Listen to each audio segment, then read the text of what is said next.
Hello everyone, welcome to my YouTube channel. तो कैसे हैं आप सब? बहुत अच्छे से होंगे। पिछले वीडियो में तुमने जो भी पढ़ा वो सारी चीजें क्लियर थी। अगर क्लियर है तो कमेंट में यस बोलो, अगर नहीं क्लियर है बेटा तो कमेंट में बता देना। चीजों को फिर से रिवाइज कर दिया जाएगा। आज का जो हमारा टॉपिक है वो क्या है? मोल कॉन्सेप्ट या फिर मोल संकल्पना क्या है। देखो यहाँ पे ये बहुत very very very very important है। इसको कुछ भी कर लो लेकिन ये पढ़ के जाना, क्योंकि ये पूछा जाता है। जैसे कुछ सेलेक्टेड टॉपिक होते हैं ना जो हमारे बोर्ड एग्जाम में बहुत इंपॉर्टेंट होते हैं, आते हैं, तो उसी तरह यहाँ पे मूल संकल्पना जो है बेटा, मूल कॉन्सेप्ट, वो तुम्हारी बहुत बहुत इंपॉर्टेंट है। ये क्या है इसके बारे में समझो। इसके पहले तुमने क्या पढ़ा था? आणविक द्रव्यमान पढ़ा था, जिसको आणविक भार कहा जाता था। आणविक द्रव्यमान और आणविक भार ये सारी चीजें क्या थी? हमारी एक ही जैसी थी। अगर हम किसी का भार निकालते थे, लाइक सपोज करो कि वाटर है, उसका वाटर का जब हम भार निकालते थे उसमें हाइड्रोजन और ऑक्सीजन दोनों होता था। दोनों के भार मिलाकर दोनों का जो वेट होता था, उसको जब मिला के जो एक स्पेशल वेट आता था, जो टोटल वेट आता था बेटा, उसी को हम लोग कहते थे आणविक द्रव्यमान।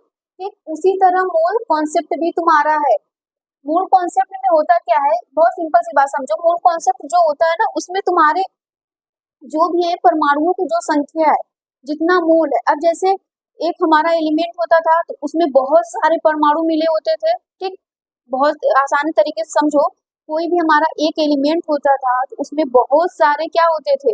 परमाणु मिले होते थे। बहुत सारे परमाणुओं का ढेर होता था। उसी तरह तुम्हारा मोल कॉन्सेप्ट कॉन्सेप्ट है कि उसमें क्या होंगे? बहुत सारे परमाणु होंगे, बहुत सारे मोल होंगे, जिनको एक ढेर की तरह समझा जाएगा, जैसे बहुत घना होता है। वही तुम्हारा क्या है? एक मोल कॉन्सेप्ट है। ये क्लियर माइंड में चलते रहना कि मोल का मतलब क्या है। मोल कोई स्पेसिफिक चीज नहीं है, जो तुमने पीछे पढ़ा वही से चीजें ये उठकर आया है। इसमें कुछ भी नया नहीं है, बस पुरानी चीजें हैं। बस थोड़ा बहुत उसमें तुम ध्यान देना कि होता क्या है। तो बेटा मोल कॉन्सेप्ट जो है, इसका प्रयोग सर्वप्रथम किसने किया था? Wilhelm Oswald. किसने किया था? विल्हेम ओसवाल्ड के द्वारा कितने में? 1800 कितने में? 94 में किया गया था। किसी पदार्थ के अणुओं या परमाणुओं को ढेर माना जाता था। कोई भी हमारा बेटा पदार्थ है, ठीक, उसमें जो भी अणु हो, जो भी परमाणु है, उन्हीं परमाणुओं को वो ढेर माना जाता था। अब सपोज करिए जैसे ये हमारा हाइड्रोजन है, तो इसमें बहुत सारे एटम्स होंगे। ठीक, ये बहुत सारे एटम्स होंगे। तो ये किसने बताया था? डाल्टन ने ये कहा था कि कोई भी हमारा पदार्थ है, जिन कणों से, जिन छोटे छोटे कणों से मिलके बना है, उसको उन्होंने क्या कहा? परमाणु, एटम। तो ये उसी की बात कर रहा है, परमाणुओं का ढेर। बहुत सारे परमाणु होंगे, उन्हीं का ढेर। अगर देखेंगे अल्टीमेटली तो बेटा ये हमारे पदार्थ तत्व की बात कर रहा है ना। इसमें कुछ भी नया नहीं है, बस चीजों को आसान आसान तरीके से समझो। फिर नेक्स्ट क्या है? परमाणु और अणु का आकार अति सूक्ष्म होता है। ये आपने पीछे पढ़ा था कि वो बहुत छोटे होते हैं। किसी पदार्थ की बहुत कम मात्रा में इनकी संख्या काफी अधिक होती है। अब जैसे बेटा समझो, मान लो जैसे तुमने क्या किया, तुम बड़े बड़े ब्रिक्स ले लो, मतलब बड़े बड़े क्या ले लो, जो भी तुम्हारे कंकड़ ईंट पत्थर जो भी होते हैं, तुम उनका बड़ा बड़ा ढेर ले लो, बड़े बड़े। तो वो क्या दिखने में क्या लगेंगे? कम। लेकिन अगर तुम वही बालू का रेत ले लो बहुत सारा, तो उसमें बहुत छोटे छोटे पार्टिकल्स है। ये उन्हीं की बात कर रहा है कि किसी पदार्थ की बहुत कम मात्रा में, कोई भी हमारा पदार्थ है उसकी बहुत कम मात्रा हो, लेकिन इनकी संख्या काफी अधिक हो। लेकिन उनकी संख्या बेटा क्या हो? काफी अधिक हो। इस संख्या को व्यक्त करने के लिए एक मात्रक की आवश्यकता पड़ी। उस संख्या को व्यक्त करने के लिए एक मात्रक की आवश्यकता पड़ी। ठीक, आवश्यकता होती है। जैसे लंबाई को मीटर, है ना, द्रव्यमान को ग्राम में, उसी प्रकार पदार्थ की मात्रा के लिए मोल का प्रयोग किया गया। किसका प्रयोग किया गया बेटा? मोल का प्रयोग किया गया। बहुत सिंपल सी बात है। अब जैसे मान लो ये लंबाई है, ये तुमसे पूछा जाए कि इसकी लंबाई क्या है, तो तुम मीटर में बताओगे ना। ये मीटर है, 2 मीटर, 3 मीटर, जैसा तुम होगा उसके मीटर के हिसाब से। कोई द्रव्यमान है, किसी का भार है, तो कितने ग्राम में है, कितने किलोग्राम में है, वो तुम बताते हो। तो उसी तरह बेटा पदार्थ की मात्रा के लिए मोल का प्रयोग किया गया। कब? जब आपके पास क्या हो? जब आपके पास क्या हो? पदार्थ बहुत, किसी भी पदार्थ का कम मात्रा में बहुत अधिक संख्या हो। जब ज्यादा से ज्यादा संख्या आपकी पाई गई, तो उसको मापने के लिए, उसको एक मात्रक करने के लिए, मेजरमेंट करने के लिए मोल शब्द आया। क्या आया? मोल शब्द आया। देखो इसको कठिन मत समझना, क्योंकि अभी तक कुछ बच्चों को ये होता है कि ये बहुत टफ टॉपिक है। नहीं, ये बहुत इजी सा टॉपिक है, इसको बस हमें आसान तरीके से समझना है। क्लियर। फिर नेक्स्ट आता है बेटा, किसी पदार्थ की वह मात्रा जिसमें उतने ही कण उपस्थित होते हैं जितने कार्बन 12 समस्थानिक के ठीक 12 ग्राम में उपस्थित परमाणुओं की संख्या होती है। बात क्लियर हो गई। ये कार्बन आपके बेटा पढ़ाया गया था, इसमें कंफ्यूजन मत होना। और समस्थानिक, दो टॉपिक आपके लिए आएगा, एक आता है बेटा आइसोटोप और आइसोबार। आइसोटोप आता है और आइसोबार आता है। ठीक, इसका मतलब होता है समस्थानिक। इसका मतलब क्या होता है समस्थानिक? इसका मतलब होता है समभारिक।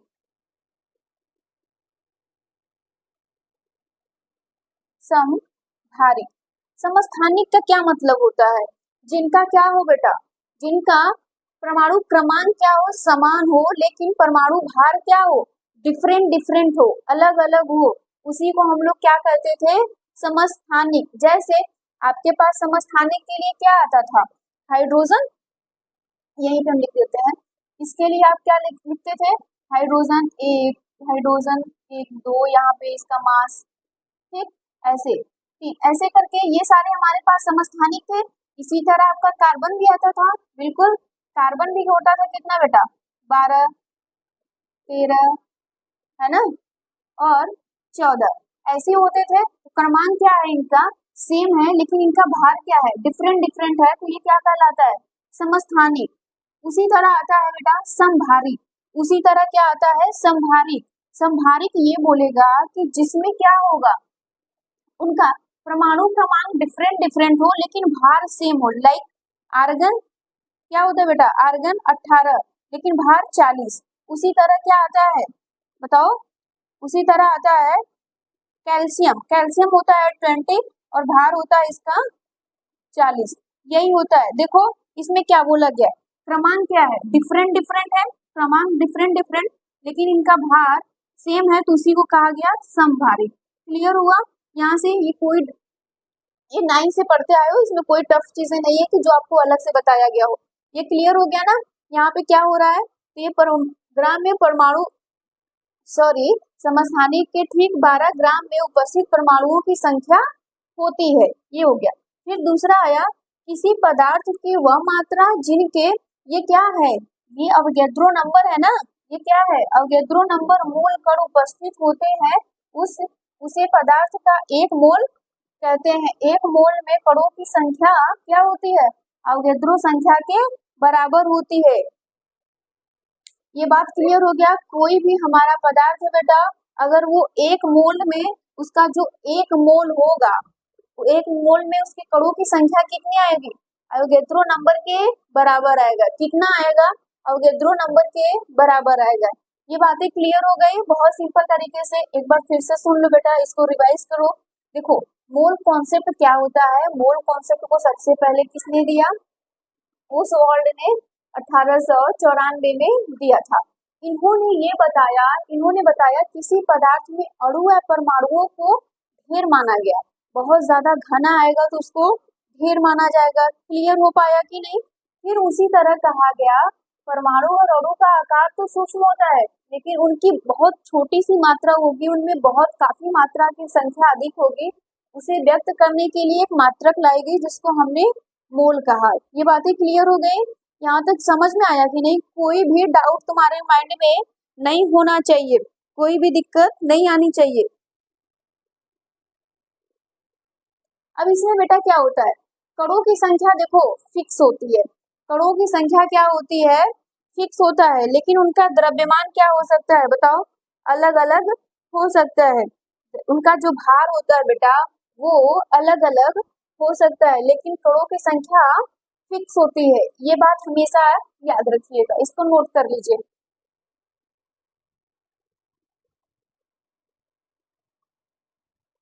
यहाँ पे आपको चीजें समझ में नहीं आई होंगी कि कणों की बात करें, कणों की जो संख्या होती है बेटा ये फिक्स होती है। कणों की संख्या फिक्स होती है, लेकिन भार जो उनका द्रव्यमान है वो अलग अलग अलग अलग हो सकता है, होता है, अलग अलग होता है। इसका मीन समझो, इसका मतलब क्या होता है। जैसे मैंने यहाँ पे कार्बन ले लिया, ऑक्सीजन ले लिया, हाइड्रोजन ले लिया, चलो सोडियम ले लिया। ये देखेंगे यहाँ पे, देखिए भार अलग अलग होगा बेटा। कार्बन का 12 आएगा, इसका कितना आएगा 16 आएगा, इसका कितना आएगा 23 आएगा। ये बात क्लियर हो गई। यहाँ पे भार देखो अलग अलग है, लेकिन इसमें कणों की संख्या जो है बेटा वो बराबर होगी। वो संख्या किसके बराबर होगी? अवोगैड्रो नंबर के बराबर, अवोगैड्रो नंबर के बराबर। यही तो तुम्हारा है मोल कॉन्सेप्ट। यही क्या है आपका मोल कॉन्सेप्ट। इनके कणों की संख्या फिक्स होगी। ये बात क्लियर रखिएगा, इसमें कोई डाउट नहीं होना चाहिए। पढ़ेंगे बेटा कुछ स्पेसिफिक सूत्र पढ़ेंगे जो मोल मतलब मोल कॉन्सेप्ट से तुम्हारा इससे संबंधित जो महत्वपूर्ण क्या है सूत्र है, उनको हम लोग फॉर्मूला को पढ़ेंगे। और जो फॉर्मूला तुम्हारे एग्जाम में बहुत आसानी से क्वेश्चन दिया जाता है, और वो क्वेश्चन टफ नहीं होता, बहुत इजी तरीके से हम लोग समझ सकते हैं। तो हेडिंग बनाना, तुम्हारे पास क्या होंगे बेटा, ऐसे करके 3 फॉर्मूले होंगे, तुम इसको 6 भी कह सकते हो, कोई दिक्कत नहीं। मोल अवधारणा, मोल संकल्पना से संबंधित महत्वपूर्ण सूत्र, ये सूत्र बहुत इंपॉर्टेंट है। अब अगर मान लो किसी भी पदार्थ की मात्रा दी गई हो, ठीक, किसी भी पदार्थ की मात्रा दी गई हो या द्रव्यमान, अगर उससे तुम्हें मोल निकालना है, अगर आपको उससे मोल निकालना है तो अणु भार का क्या करना है, हमें भाग दे देना है। क्या करना है बेटा, भाग दे देना है। मतलब ये रखिएगा, इसके अपॉन क्या रखिए, उसका अणु भार निकालिए, फिर उसके बाद आपको क्या आ जाएगा, उसका मोल आ जाएगा। क्लियर। फिर दूसरा है कि कणों की संख्या अगर हमें निकालनी है बेटा, कोई भी हमारा पदार्थ है उसके कणों की संख्या निकालनी है, तो क्या करिएगा बताइए, अवोगैड्रो नंबर का क्या करना है, उसमें भाग दे देना है। अगर हमें मोल निकालना है, सॉरी, अगर यहाँ पे हमें मोल निकालना है किसी भी पदार्थ का, तो क्या करिएगा, कणों की संख्या पे, तो यहाँ पे कणों की संख्या लिखिएगा और अवोगैड्रो नंबर से इसको क्या करिएगा, भाग दे दीजिएगा, मोल आ जाएगा। फिर गैस का आयतन के लिए तो यहाँ पे कितना है, किससे 22.4 से भाग करना है। अगर मान लीजिए कोई भी चीज, देखो ज्यादा जो आपके न्यूमेरिकल आते हैं ना, वो मोल से सीधा इस पे आते हैं, कितने मोल दिए गए हैं, इसको ग्राम की मात्रा निकालिए, कणों की संख्या निकालिए, गैस की संख्या निकालिए, ऐसे। तो अगर मोल दिया है तो आपको कुछ नहीं करना है, क्या करना है, मोल दिया है अणु भार का गुणा कर दीजिए, आपकी ग्राम में मात्रा आ जाएगा। अगर कणों की संख्या आपसे पूछता है तो अवोगैड्रो नंबर से गुणा करिए, आ जाएगा। अगर वो गैस का आयतन पूछता है तो 22.4 से गुणा करिए, ये आपका आ जाएगा। बहुत सिंपल तरीके से, मतलब अगर मान लीजिए हमें मोल से इन सब में जाना है बेटा, ग्राम और कणों की संख्या, ठीक, या किसमें आयतन, गैस का आयतन, समझ जाना। इसमें जाना है तो हम क्या करेंगे, अणु भार इसमें रहेगा तो इसमें जो हमारा अणु भार होगा उससे गुणा करेंगे। पहले वाले के लिए अणु भार से गुणा कर देंगे, ठीक। दूसरे वाले के लिए हमारे पास एवोगैड्रो नंबर होना चाहिए, तीसरे के लिए हमें क्या होना चाहिए, 22.4 से गुणा करना है। इन सब में हमें गुणा करना है, क्या करना है बेटा, गुणा करके लाना है, ठीक। क्लियर हो पाया। अगर मान लीजिए ये सब दिया है और ये सब दिया है, हमें उसके उल्टा आना है, हमें क्या निकालना है, सबका मोल निकालना रहेगा। जब आपको सबका मोल निकालना रहेगा तब आप क्या करेंगे, आप क्या करिए, इन सभी का भाग दे दीजिए। क्या करेंगे, इन सभी का भाग दे दीजिएगा, इसके अपान कर दीजिएगा, आपका आंसर आ जाएगा। इतनी बातें नोट करो, ये इंपॉर्टेंट है, सवाल यहाँ से पूछेगा।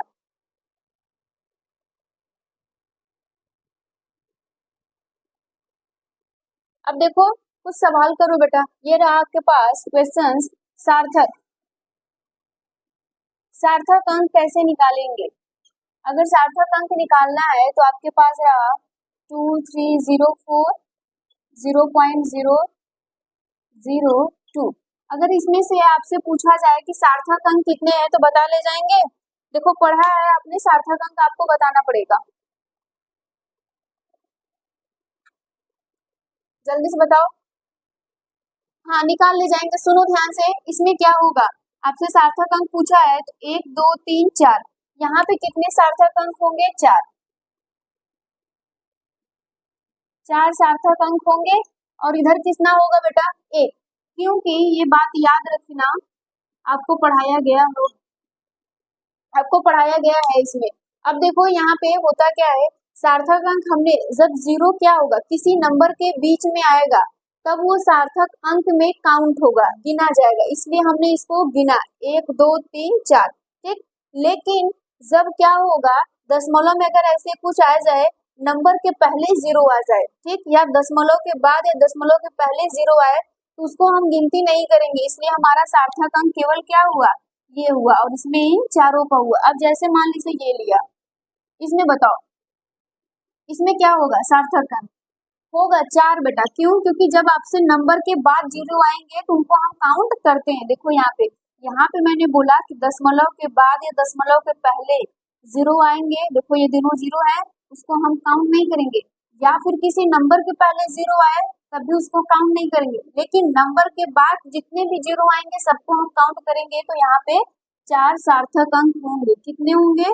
4 सार्थक अंक। देखो यहाँ पे सवाल तुमसे सॉरी एक नंबर के क्वेश्चन ऐसे पूछे जाते हैं तो इनको क्या करना है, छोड़ना नहीं है, याद करना है। ठीक, अब हमारे पास नेक्स्ट टॉपिक आता है मोलर द्रव्यमान। नेक्स्ट टॉपिक जो आता है हमारा वो क्या होता है बेटा, मोलर द्रव्यमान। देखो मोलर द्रव्यमान, आणविक द्रव्यमान, सब चीजें क्या है, एक ही है, बस कहने का तरीका अलग अलग है तुम्हारा। जो मोलर द्रव्यमान है वो ही क्या है, उसका भार, कोई भी हमारा यौगिक होगा, कोई भी कंपाउंड है बेटा, उसका हमें जो भार मिल रहा है वही उसका क्या कहलाएगा, मोलर द्रव्यमान कहलाएगा। अब जैसे मान लीजिए ये रहा, ये क्या है, वाटर है। वाटर का अगर हमें द्रव्यमान निकालना होगा, मोलर द्रव्यमान, इसका भार निकालना है, तो अब क्या करेंगे, एक हाइड्रोजन गुणे 2, यहाँ पे 16, तो कितना आएगा बेटा, 18 आएगा ना। क्लियर हो पा रहा है कि नहीं? अगर इसी तरह मान लीजिए हम NaCl लेते हैं, ठीक, NaCl लेंगे तो सोडियम कितना आएगा बताओ, सोडियम का 23 होता है बेटा, और यहाँ पे Cl कितना होता है बताओ, यहाँ पे यही होता है ना Cl के लगभग कितना आता है, जिसको काउंट करोगे तो यहाँ पे कितना आएगा, 5 आ जाएगा और 8 आ जाएगा और 2, यही इसका आंसर आएगा। इसी को हम लोग कहते हैं आणविक भार या अणु भार। ठीक, अणु भार इसी को कहते हैं, इसी को कहेंगे मोलर द्रव्यमान, इसी को क्या कहेंगे, मोलर द्रव्यमान कहेंगे। तो बातें समझ में आ गई। मोलर जो द्रव्यमान है हमारा वो कोई अलग चीज नहीं है, वो जो हमने पढ़ा है, जो जानते हैं वही चीज है। तो मोलर द्रव्यमान, बेटा मोलर द्रव्यमान क्या होता है, देखो मोलर द्रव्यमान जो तुम्हारा है, किसी पदार्थ के एक मोल के द्रव्यमान को उसका मोलर द्रव्यमान कहते हैं। कोई भी हमारा पदार्थ है, उसके एक मोल का जो तुम्हारा भार आता है वही क्या कहलाएगा, मोलर द्रव्यमान कहलाएगा। इसे m से प्रदर्शित करते हैं। मोलर द्रव्यमान को ग्राम पर मोल में व्यक्त करते हैं। याद रखिएगा, ये इसका क्या है, यूनिट है, ये इसका क्या है, यूनिट है। और इसके बाद क्या है, ग्राम में व्यक्त मोलर द्रव्यमान संख्यात्मक रूप से परमाणु द्रव्यमान, आणविक द्रव्यमान, सूत्र द्रव्यमान के बराबर होता है। कोई बात क्लियर? हमने बताया था क्या कि आणविक जो द्रव्यमान है वही आपका क्या है, मोलर द्रव्यमान है। इसमें कंफ्यूजन मत होना, ये लाइन बहुत इंपॉर्टेंट है।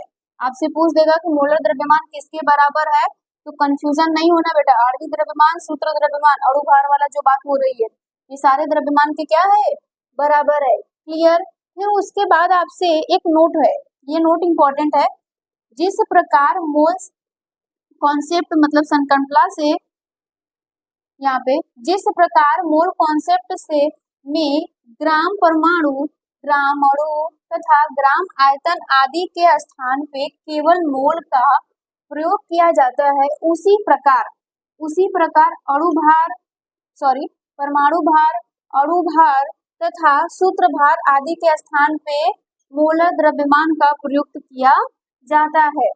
इम्पोर्टेंट, ये इम्पोर्टेंट है, इसको याद रखना, ठीक, भूलना मत, इसमें कोई भी डाउट नहीं होना चाहिए। क्योंकि हमारा जो मोलर, देखो आणविक द्रव्यमान अगर आपसे पूछे तो भी नहीं कंफ्यूजन होना, मोलर द्रव्यमान जो पूछे तब भी, बस लिखने का तरीका अलग अलग है।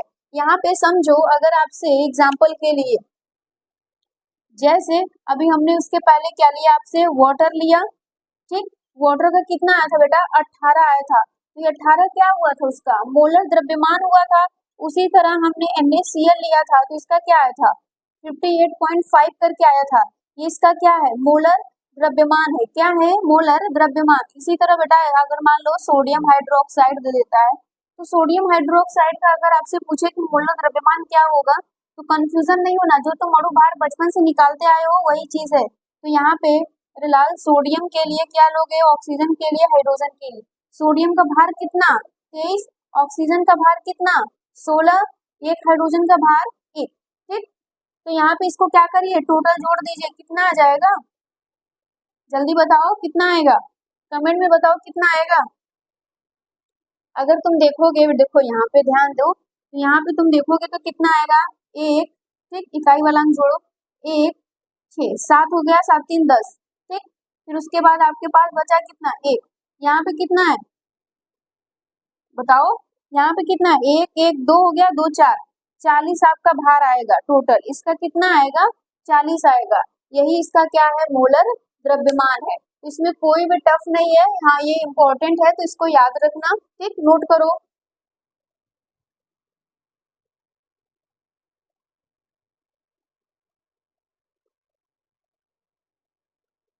पास 2 क्वेश्चंस, इनको सॉल्व करना है। सॉल्व करने के लिए क्या होगा? देखो अभी ये फॉर्मूला तुमको जस्ट पीछे पढ़ाया गया। 80 ग्राम NaOH के मोलों की संख्या ज्ञात कीजिए। मोलों की संख्या ज्ञात करने के लिए बेटा क्या करेंगे हम? बताओ। अगर हमें मोलों की संख्या निकालना था तो हम क्या करते थे? भाग देते थे। किससे भाग देते थे? जल्दी बताओ। उसके अणु भार से। किसमें हम देते थे? अणु भार से हमें भाग देना पड़ता था। तो यहाँ पे मोलों की संख्या निकालनी है आपको। मोलों की बेटा संख्या निकालनी है। तो जितना आपका दिया है, ठीक, ये आपका जितना भी दिया है ग्राम में, और उसमें जो भी आपका अणु भार आएगा, क्लियर, जो अणु भार आएगा उसी को हमने इसमें से क्या करना है? भाग देना है। तो मोलों की संख्या ज्ञात हो जाएगी। यही फॉर्मूला था। तो यहाँ पे आपको करना क्या है? यहाँ पे कितना दिया है? 80।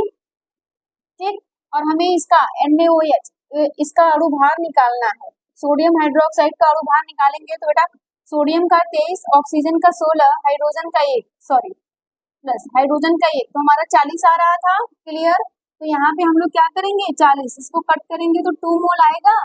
बताओ, इसका 2 मोल आंसर आएगा ना? ऐसे ही तुमसे न्यूमेरिकल्स पूछे जाएंगे। अब यहाँ पे है हीलियम का भार 4 है। हीलियम का भार क्या है बेटा? 4 है। अतः 1 ग्राम हीलियम में परमाणुओं की संख्या क्या होगी? तो परमाणुओं की संख्या निकालने के लिए हम लोग क्या करते थे? जल्दी बताओ। परमाणुओं की संख्या निकालने के लिए बेटा हमारा जो नंबर होता था वो मोल में अगर परमाणुओं के लिए निकालना होता था, तो जो हमारा भार दिया है उसी से हम लोग क्या करते थे? भाग देते थे। किसमें? अवोगैड्रो नंबर में। अगर बेटा यहाँ पे आपसे पूछा जाएगा तो 4 ग्राम, ठीक, 4 ग्राम मोलों की संख्या के लिए निकालेंगे तो कितना आएगा? किसके नंबर के बराबर? एवोगैड्रो नंबर के बराबर आएगा। हाँ या ना? उसी तरह 1 ग्राम के लिए हम लोग करेंगे तो 1 ग्राम के लिए क्या आएगा? 1 ग्राम को निकालना है बेटा, तो यहाँ पे हम लोग क्या करेंगे? इसमें 4 से भाग दे देंगे। ठीक, इसमें हम लोग 4 से भाग दे देंगे। अब 4 से भाग दे देंगे तो आपको आंसर आ जाएगा। कितनी बातें क्लियर हो गई? देखो कोई भी डाउट होगा तो कमेंट में बताना। अगर समझ में आ रहा है तो भी, नहीं समझ में आ रहा है तो भी। अगर नहीं समझ में आ रहा है बेटा तो फिर से रिवाइज कर दिया जाएगा, लेकिन किसी भी चीज को डाउटफुल क्रिएट मत करना। अगर आपको आसानी से समझ में आ रहा है तो ठीक है, नहीं आ रहा तो वीडियो को पूरा फिर से देखो, और उसके बाद नहीं समझ में आ रहा तो कमेंट बताना कि नहीं समझ में आ रहा है, फिर से समझाइए। ठीक, थैंक यू।